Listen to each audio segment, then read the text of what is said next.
Yes. Yeah, you could say that.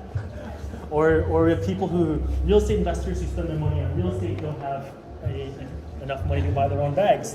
They're coming for free bag. Thank you. Thank you. Take this back.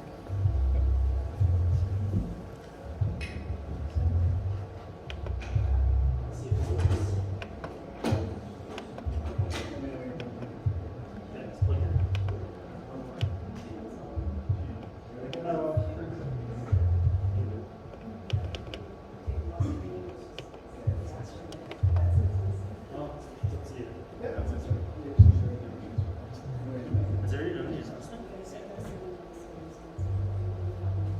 Okay. Yeah? Yeah, let's start. Hello, everyone. Welcome, welcome. My name's Matt, and this is Ming, like the dynasty. Like the Dynasty, like the Vaz. And people who know me, they're like, oh, Ming, you use that all the time. You haven't forgotten my name. So we're from Volition Properties, and we're here today to ask the question and to answer the question, is this the right time to invest in Toronto? Can you guys hear us okay? Do you want us to be up at the mic? Let's just talk like this. We'll just keep our voices up a bit. Yeah. So, we're going to start off with a story. An immigrant story, actually. A story about my parents. My parents would wring my neck if they knew I was talking with them publicly, because they're extremely private people, but, so don't tell them, okay?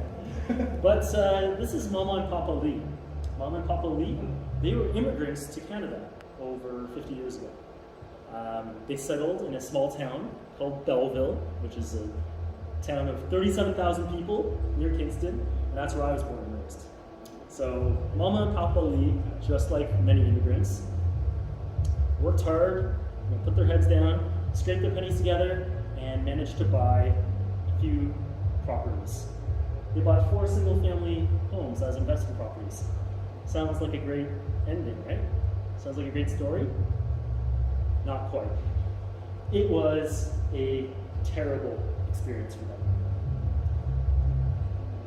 They didn't know at the time that they were buying in the wrong market.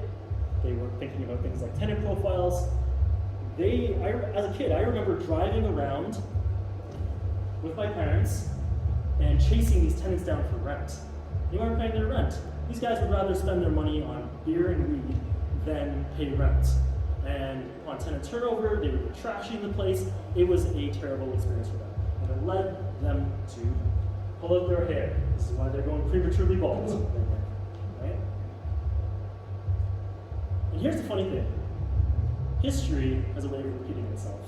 So, when I was going to start out in real estate, and actually Ming too, we made all the same mistakes as our parents. So it turns out the apple doesn't fall very far from the tree. We thought we knew better, we didn't know better. We made all the same mistakes. And the funny thing is we independently made these same mistakes because Ming and I didn't know each other at the time. But what it led us to was, it led us to places like Sudbury and Edmonton and Hamilton and Waterloo. And it took us years to recover from those mistakes that we made. We made all the same mistakes, and we thought we were doing better, but we really weren't. We experienced a lot of the same heartache as our parents. So the question is, now, only years later, did I even thought about asking the question, how could my parents, and us actually, how could we have done it smarter, better, faster, with less risk and less headache? And only years later do we have an answer. So, what's our answer? It's basically what started Volition Properties.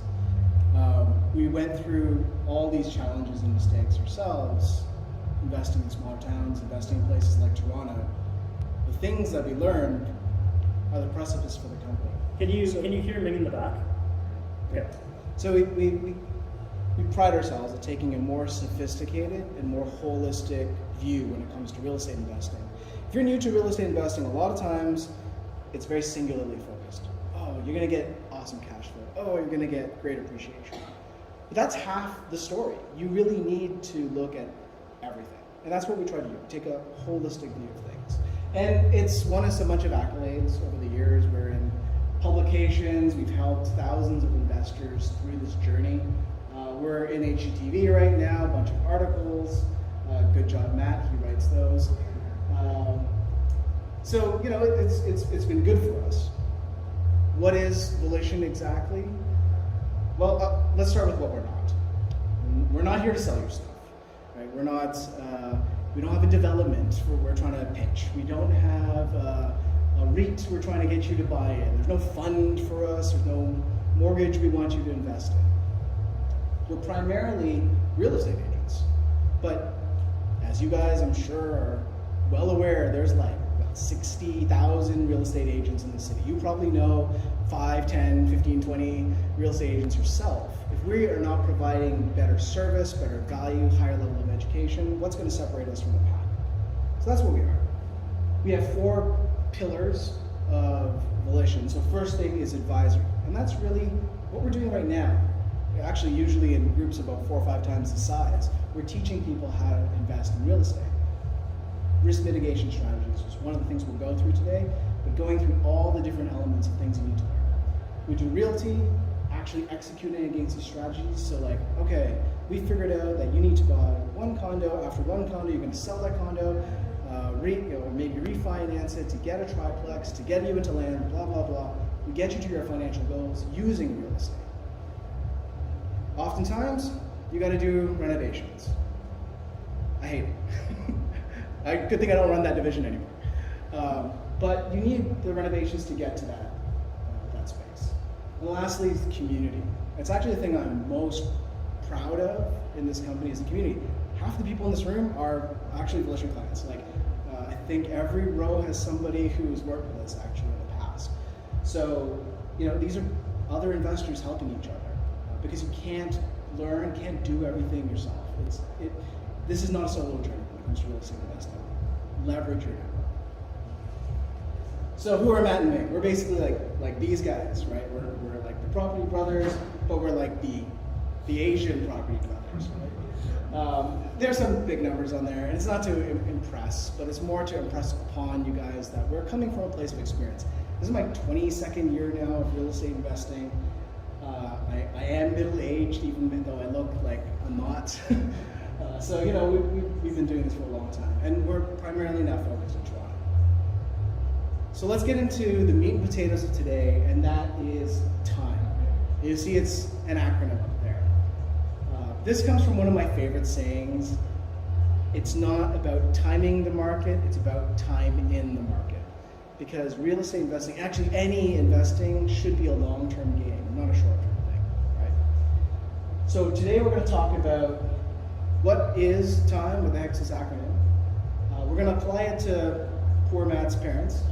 We're going to also hypothetically apply it as if they were in Toronto, what would their experience been like, or any other major urban center, right? And then we're going to use that framework to direct where and what we should be buying. So like we're using it a lot, it's a powerful framework, we're very proud of ourselves, pat myself on the back for it. So this is it. So if you want to take notes, this is the thing to take notes on. So what we've done is oftentimes in real estate investing, everybody's like upside, right? You get cash flow, you get this return. But the fact is, it's a cycle, and we go through down markets. It's not an if, it's a when. So when we have down markets, success is really gauged by how you're managing through down markets, right? When, you know, COVID hits and your tenants can't pay rent, how resilient is your portfolio, right? And at the panel, we'll probably be talking about something. So anyway, we've got 4 areas of risk here. We've got risk of your tenant profile. So this is bad tenants, right? Your business is singly dependent on your tenants being able to pay rent. So I'm like going like this, you're trying to make notes and stuff over here. Can I just Sure. up here? So basically, Use the mic. you have like a bad tenant profile, right? If you have a bad tenant profile, especially here in Ontario, it's a nightmare to get rid of. So it's especially important to get a good tenant profile.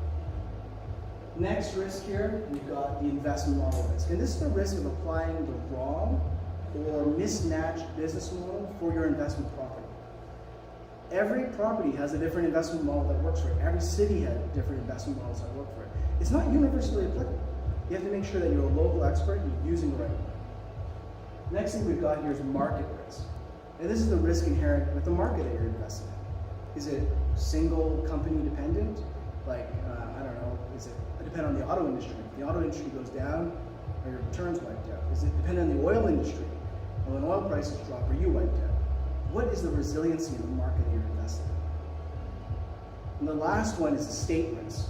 This is the risk of the property itself, as well as the neighborhood that you're investing in. So does the property that you're buying support what you're trying to do, right? Is it areas of gentrification? Does it have transit because you're attracting millennials? Does it have 90 centimeter side setback because you want to do a legal basement? Like the technical analysis of the property, it needs to support the business case. So those are 4 areas of risk. So first one, let's take a bit of a deeper dive. Tenant. As I mentioned, biggest area of risk, especially for Ontario investors. There's Matt's favorite beer and weed icon over here. Because in small towns, unfortunately, you often have lower socioeconomic profiles.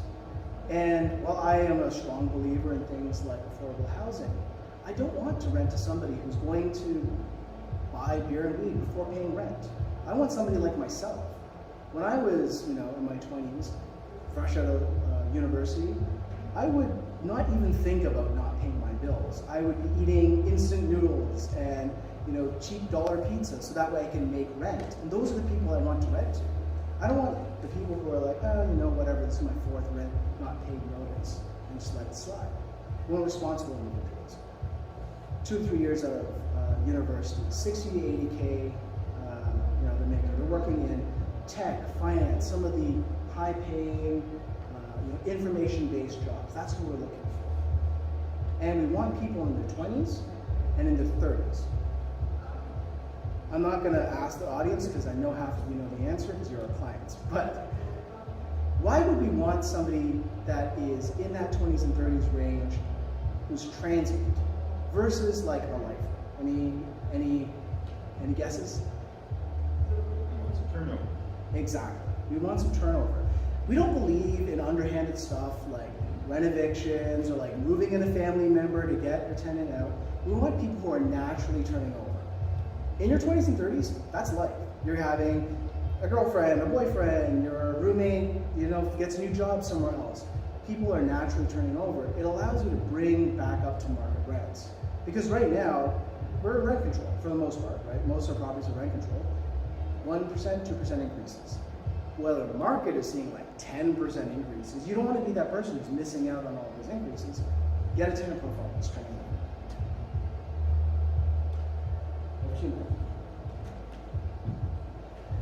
I'm going to try using the mic. Can you hear me any better using the mic? Okay. So, the next letter in the acronym is I. I stands for Investing Business Model. When you're investing in small towns, there's really only one reason you're investing in small towns. That reason is cash flow. You get it? Higher cash flow. It's cheaper. Cheaper means you're mitigating risk, right? Wrong. It's not about buying cheap, it's about buying smart. When you're investing in a smaller town, what ends up happening, generally speaking, is that you're being a little more opportunistic, not necessarily strategic. You might be thinking individual property instead of portfolio. So you need to start thinking a little more sophisticated, a little more strategic. For example, buying in small towns means that you're using all your mortgage qualification on a bunch of maybe $400,000 mortgages, $500,000 properties, instead of maybe $1.5 million properties. And if you start thinking about financing strategically, you start realizing, shoot, I'm going to start burning through all my lenders. For example, Scotia, they won't even look at you if you have more than 4 doors. So 4 doors, that's like a fourplex plus a primary. 5 doors, that's max. The last one can be a primary. So on and so forth. Lenders will stop looking at you if you have too many mortgages, right? You'll max out. And you don't want to necessarily max out your real estate portfolio on a bunch of smaller mortgages. So I want to shift the mindset from individual properties. I want to shift the mindset from just being opportunistic. Hey, I'm going to jump on this deal because of cash flows. You need to start thinking a little more holistically. And that's what we're doing here in Toronto. So our investment business model here in Toronto is predicated on multi-family freehold in the neighborhoods, in the residential neighborhoods surrounding the downtown core. We'll get into that a little bit more. Generally speaking, it's better for wealth building. Toronto and large urban centers actually are not subject to a lot of the real estate fluctuations that you get in smaller towns. We see that right now. The 416 in the areas that we invest in are not nosediving quite in the same way as a lot of the 905 areas or the 519 areas or the 613 areas, right? And there's less risk and less headache. We've talked a little bit about it already. We talked about tenants, and next one we'll be talking about the market. The next letter of the acronym was M. We'll talk about that in a second. And generally speaking, it's better for the volition multiplier effect. And I've got a little asterisk there, because we're not going to get into that today. It literally takes, 30 minutes for me to explain. 20 minutes went fast. To explain this volition multiplier effect. But the crux of it is that every 4 years, done correctly, subject to obviously certain assumptions, you should be able to double up your portfolio. You should be able to go from 1 to 2, 2 to 4, 4 to 8 every 4 years, if done right. And then, that's why you see a bunch of monopoly houses. And then you reach a certain point, you just wait, you get to 50% of loan to value, then you divest. You sell off half, pay off the mortgages of the other half, then you get massive cash flow. This isn't the $200 or $500 that you get if you buy maybe in a small town and you're like, woohoo, I got a cash flowing property. Okay, great. That's not life-changing cash flow. That's life-changing cash flow. This is perhaps maybe 4 properties, but that's 4 properties maybe 12 or 15 years down the road with no mortgages, all cash flow. That's life-changing cash flow. This is $10,000 a month, $20,000 a month, $30,000 a month, right? We'll show you how. Maybe not now. We talk about this at our meetup a lot, so stay tuned for our meetup slide, and then maybe you can join us at our next one, right? Okay, next one's market. Belleville. Let's go back to Belleville here. So Belleville, when I was born and raised in Belleville, and when I left Belleville, there was 37,000 people. That was 30 some odd years ago. Sorry, no. When my parents bought me, it was 30 some odd years ago. That's actually 60. not that. There was 37,000 people. If you look it up today, there's 50,000 people. But that growth was not due to actual growth. That growth was due to amalgamation. The city is not growing. So you need to be very careful on where you're investing. You need to be thinking about things like economy and economic growth and job growth and population growth. Without that, you're not going to have a sustainable amount of growth that's risk mitigated, that's sustainable. It's going to be subject to a lot of market fluctuations, right? There's no industry. In Belleville, these people, they're there, and there's a lot of them don't have jobs. There's no industry. There's no high-paying jobs. There's a lot of people on ODSP. You need to, if that's your market, you really need to be rethinking it, right? Versus, and I don't need to get into Toronto too much. I'll touch upon it. We all know Toronto is the economic engine of Canada, right? There's lots of. Okay. We messed the slide up. Okay, you're right. I'll just talk about it. That M over there, all the stuff is wrong. It's from the previous slide. But the point being, in Toronto, what do you have? You have industry.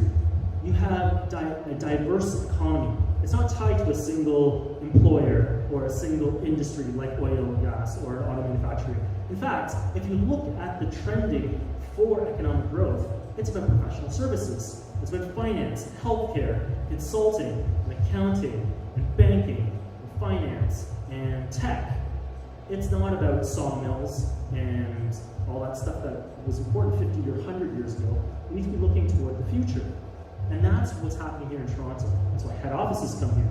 That's why you've got a lot of employers who are looking to open up offices in downtown Toronto to attack that tenant profile that we were talking about. There's a reason why Google and Amazon was thinking about coming here, and Intel and Microsoft. They know something, and it's not rocket science. They know who their next wave of employees are going to be. We know who our next wave of tenant profiles are going to be. They're the same. Professional millennials who Ming talked about earlier.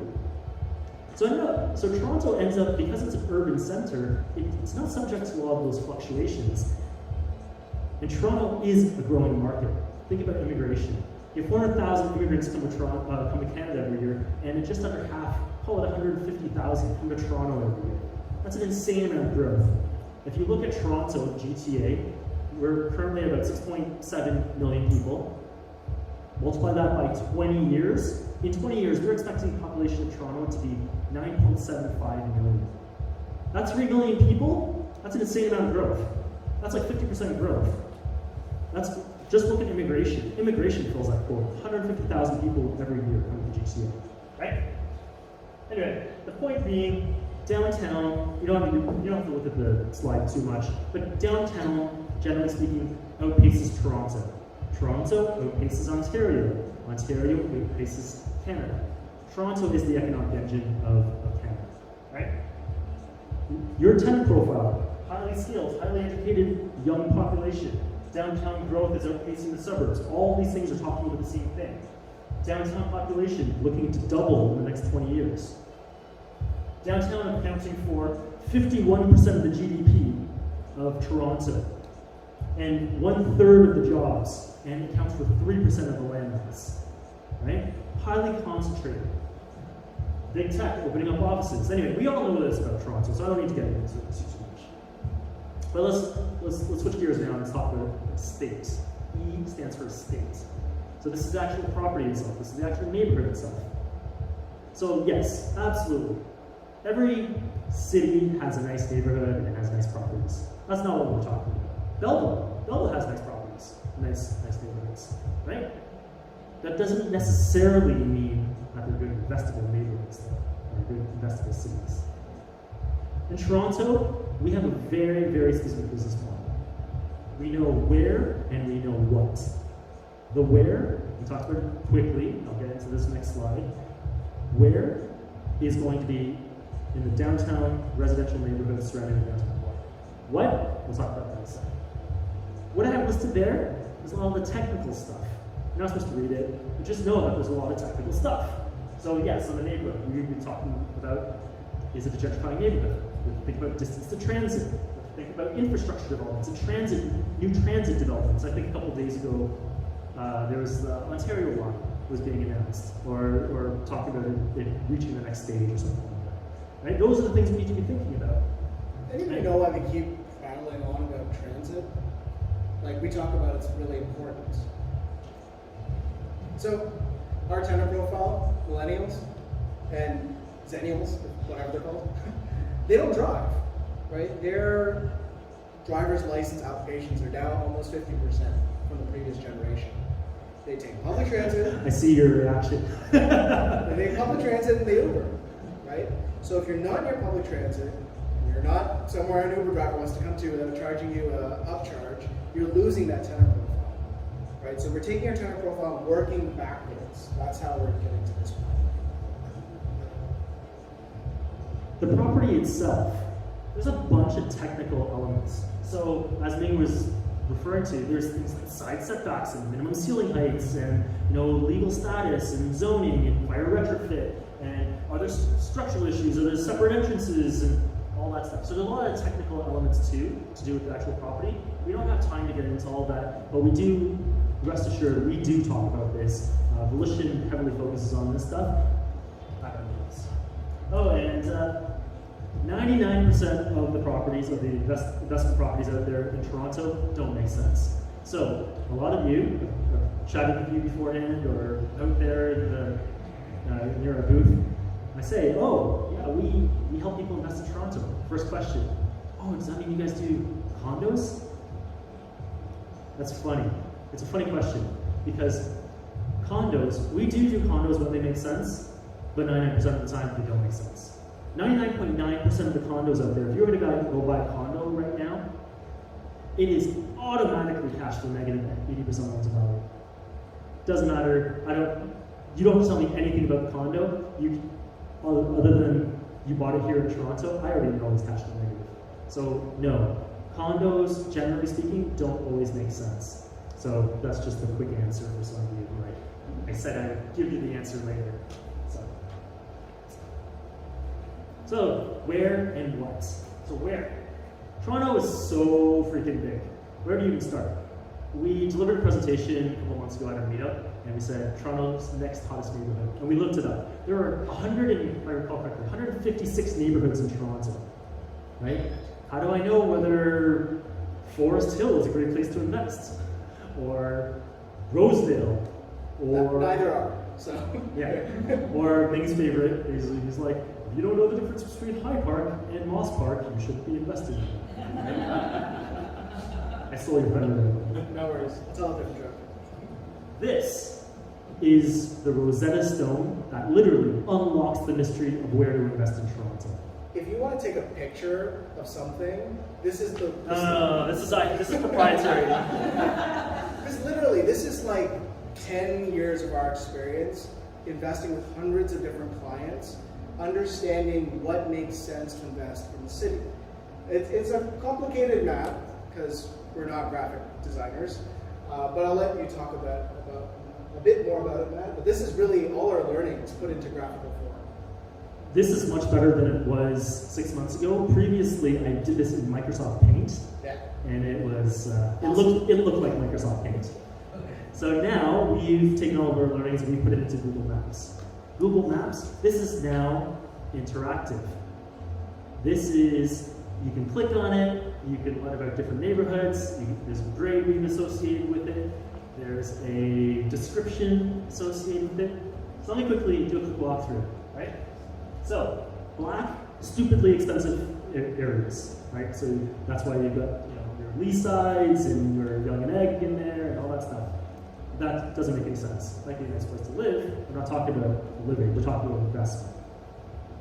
Downtown, purple, downtown core, as you know, pretty much condos, right? So we painted all with a very similar brush. Of course, we know the difference between, King West and some other neighborhoods, right? And like St. Louis Market, but you can generally paint it all with the same brush because they're all condos. And then similar down here, which is Liberty Village, right? Now, switch gears. Let's talk about red. Red is our primary investment areas. These areas make a lot of sense, but you can't just necessarily buy any one of these and say, okay, I know what to do now. There's a lot of nuance. You need to know it street by street. You need to understand the different things that are happening in these different areas. Right? Can't paint it all with the same brush. That's why we broke it down. Blue, secondary investment areas. If you don't have the funds to buy in the red areas, then we'll usually direct you to the blue areas. But like we said, we're all about risk mitigation, and there's a tiny bit more risk that gets introduced to your business model when you invest in the blue. Okay? So pretend you're a client of ours, and we click. Oh, where did we click? We clicked East York. East York. You can't see here, but anyway, it's a or A minus neighborhood, depending on exactly where you invest. And we've got a little bit of description here for you, right? Cool. Oh, I click over here. Where's that? That's Dovercourt Walls Emerson. This is perhaps our favorite area. Perhaps. There's a few. But this is one of our most favorite areas, and we have a ton of clients who bought in this area. Why? There's new infrastructure developments. There's new condo developments that are going in there. So there's densification, there's gentrification, there's new transit. Literally, they're building a new GO station in there. In downtown Toronto. Can you believe that? Somewhere in your downtown Toronto, they're building a new GO station. The line already exists, but they're building a new GO station so that there's another stop there. That's the kind of stuff you need to be looking at, right? They're redeveloping Galleria. There's Galleria on the Park, which is like a really ghetto mall. They're redeveloping that area. They're redeveloping Dufferin Mall. There's a ton of stuff going on in the area. That's the stuff that you need to be looking at, right? So, here's the kicker. We're going to share this with you. Let me ask you a question. Who's been to a restaurant in the last 2 years during COVID? Raise your hands. You guys haven't been to a restaurant? Alright, so if you've been out to a restaurant, chances are you've had to whip out that phone and scan a QR code to look at the menu. And that's what we're going to do right now. Right one, take out your phones. This is, Matt's wallet doesn't get taken out very much, so I'm really happy if we give away his money today, so please take Matt's money. This goes against all of my Asian sensibilities. But pull out your phone, scan this QR code. What we'll do is we will send you link exclusive access to Toronto's hottest investment neighborhoods. And you'll get access to this map. Okay? And then the kicker is that you'll also get entered into our $100 Home Depot gift card draw, and you also will get weekly invested hot properties delivered straight to your house. Cool? All right. Scan away. Come on, Jamie, quicker. I see all our clients pulling out. I know. I was like, you guys are They know already how on our rare it is mailing for list. Matt to give out money, so. I know. Our clients are like pulling out their phones. I'm like, you're already on the mailing list. They want the money. Yeah, I know. And then this is just an example. Okay, so actually, then the question is, what? You've been speaking a lot in hypotheticals and theory. Let's get a little more tangible. So what is this investment business model that you've been talking about? What is this? What is the best investment property to invest in Toronto? And the answer, in a nutshell, it is small multifamily residential. Right? Are we talking about condos? Condos make sense in certain instances. Most of our clients are trying to get to land. Why? Why is land valuable? Let me ask you a question. So, if I have a property, right? I've got a property. Property values go up, generally speaking. You know, Toronto's gone up in the last decade, let's say. Right? But I've got an old grandma-style home. Okay? I've got an old grandma-style home, and I've got a new home that's renovated. Which one's worth more? It's not a trick question. The newly renovated home. That's because the building on top of the land. So when you're buying a property, you're buying two things. You're buying land and you're buying the property. No, sorry, you're buying the building. So you're buying a property, you're buying two things. You're buying land and you're buying a building. The building is a depreciating asset. It's going down in value over time. So how the hell can the property value go up then overall? Any guesses? The land.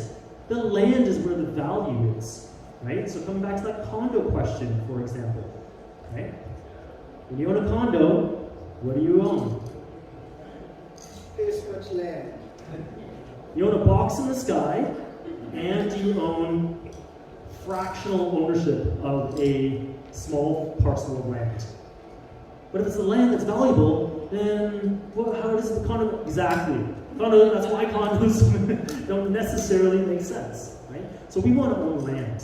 We want to own land, and because as the Manhattanization of Toronto continues to occur, imagine being able to own a piece of land in Manhattan 30 or 40 years ago, right? That's what we're looking at. That's the opportunity that we're talking about here in Toronto today, right? All right, so these are sample deals. That's a bit old, don't look at the actual numbers. But the point being, all of these properties are properties we've helped our clients buy. And these are multifamily, triplexes, sometimes duplexes, fourplexes. You know, we're talking about things with laneway suite potential, perhaps, right? So actually, switch gears, talk about laneways quickly. Laneways are a fantastic investment strategy, right? It's a tack-on. So you're buying a property with laneway suite potential. Do you know what a laneway is? Do you know what a laneway house is? All right. So they become really popular. There's a reason. For a $500,000 to $600,000 build, you can get $4,000 in rent. A 3-bedroom, 2-bath, 12 to 1400 square foot main, 3 bedroom, 2 bath. Sorry, 3 bedroom, 2 bath, 1200 to 1400 square feet. It's $4,000 of rent. Compare that versus a condo. A $900,000 condo gets about $3,000 in rent right now, right?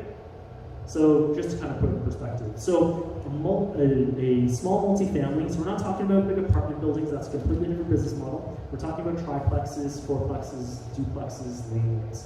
But you own land in downtown Toronto. Cool? So just starting to get a sense of what this business model looks like, and look where they are. They're in downtown Toronto. These are in the residential neighborhoods surrounding the downtown core. Why? As people start moving out of their condos because, boy meets girl, boy does stuff with girl. It's not where I thought the presentation was. I wasn't planning to say that. The point being is that they can't necessarily live in that condo forever. And so where do they start moving? These people are accustomed to a downtown lifestyle. Moving out to the burbs, moving out to the 905, moving out to cottage country. Even though COVID, there's a lot of headlines, people talking about, these young people are moving out to the cottage country. That was only a very small percentage actually. Whereas condos took a nosedive in rental demand, our business model in the residential neighborhood surrounding the downtown core actually did an uptick in rental demand. And our clients, so Volition and all of our clients, we probably control over 500 units in downtown Toronto. Only one of those units did not pay rent during COVID. I can tell you, small town investors were all shaking in their boots when COVID hit. They were like, oh my God, I know my tenant can pay rent because they, whatever, lost their job, or we're still going to buy beer and weed instead, right? So all this was vindication for this business model, buying these types of properties in this area catering to this tenant profile. Okay, let's revisit this immigrant story. So let's talk about Mama and Papa Lee again, right? So look how sad Mama and Papa Lee look. This is an exaggeration, my parents are doing just fine. But the point here is that they experienced such heartache, and there was so much fluctuation, and there was such inconsistency, and there was so much risk and so much headache, they couldn't hold on to those properties. They held them for like 5 or 10 years. Not bad, but they don't own them today. They would have been worth today about $2.4 million, and they would have created a retirement plan for them, or a pension, to the tune of $72,000 a year. That would have been pretty nice. They couldn't hold. They couldn't get this far. There was too much headache, too much risk. Okay? Now let's look at an alternative scenario. Imagine Volition was around 30 years ago to help our parents invest in real estate, as per the Volition business model. So this is sort of a Back to the Future, Marty McFly type of scenario, so bear with me. If they had bought those same 4 properties instead of Belleville, but make them Toronto, 30 years ago, they could have held them still today, and they would have been actually worth more. As you know, Toronto's a big growth market, so this would have been a $6 million portfolio for them. Remember, no mortgage. This is all net worth. A $6 million portfolio, and this would have generated them $288,000 a year. That's pretty good retirement. But that's not the point. Yes, they would have made more money here in Toronto. That's not the point I want to leave you with. The point I want to leave you with is that they would have been able to hold during this time. They would have catered to the right tenant profile, there would have been less risk, less headache, less fluctuations, more resiliency, and it would have been more scalable business model. That's why they're happy. That's why there's smiling faces on this side, right? So, I want to make sure that you understand the difference between buying a property first and hoping for the best, and a smarter, more holistic, better, more thought through, more holistic business model.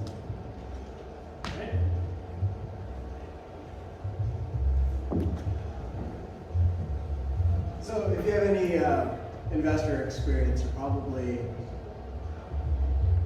intelligently challenging some of the things we're talking about. And it's good, because you shouldn't just take anything anybody on a stage says as gospel, right? You're like, Toronto's expensive. I know Toronto. There's some ghetto neighborhoods. I don't want to live there. What kind of tenant profiles am I going to get? You know, that's like my daughter, right? When I tell her to do stuff. But these are good questions. What's the answer? It's both yes and no. Because like anything you're hearing about today, the devil's in the details. And you know, we have limited time here. We want to go through those details with everybody, and we do at our meetups. But it really does come down to street by street expertise. Matt made that joke earlier, you know, Moss Park versus Regent Park versus Hyde Park. There's not just parks, right? Like you really need to know where you're investing to get in those right neighborhoods, to get those right tenant profiles. So it's not like you can just buy any place in Toronto and you're good to go. So come out to our meetup. They're free, right? Like I said, we don't make money from running these things, from having meetups. We have these because we want to educate people that they actually can invest in Toronto, and you can actually make some good money doing it. You can do it in a risk mitigated way. You don't have to deal with the Airbnb tenant profile that Matt talked about at the beginning. You can rent to responsible professionals, right? It does exist. So come out. We're in person, which is wonderful. We usually have a crowd about a couple times the size of what we see today. Lots of other real estate investors. Half the people in this room are actually our clients.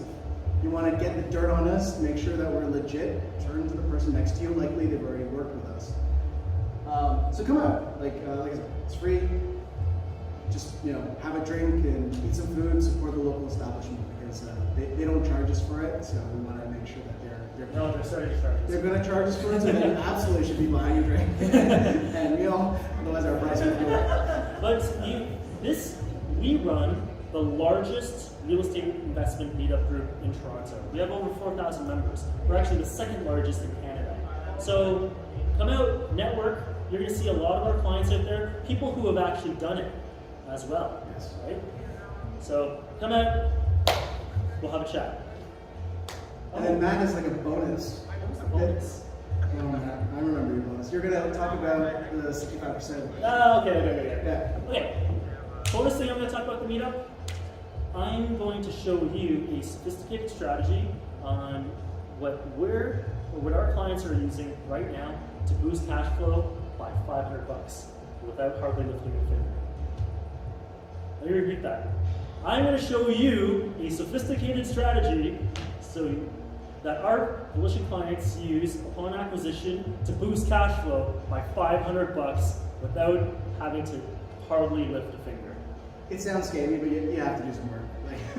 But it's true. There are actually creative ways of doing your financing to improve cash flow. You don't have to go, sell your soul in Airbnb or something like that. There are much easier ways to do that. So that's one of the things we're going to be talking about in the meetup. And the meetup, I think we're entitling the meetup, go back, what's it called? Everything you know about investing in Toronto is wrong.